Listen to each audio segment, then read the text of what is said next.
Good morning. Thanks for tuning in to Mornings with Mahasan. Just got back from my morning walk, but I wanted to say today, don't let anything take control of your time.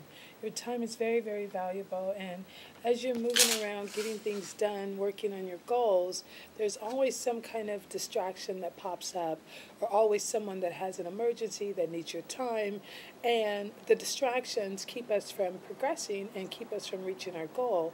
So be very conscious of your time.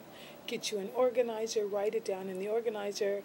I mean, at this point, I schedule all my appointments.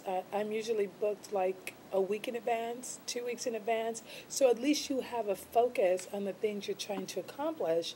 And so when those emergency situations pop up, it distracts you from what it is you're really trying to focus on. So get control of your time and don't let so many distractions interrupt you, because it lets you turn around and you say, what happened to this week?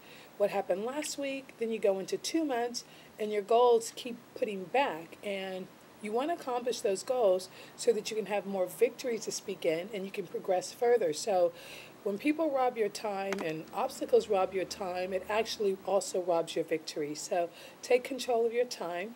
Thanks for tuning in to Mornings with Mahasan.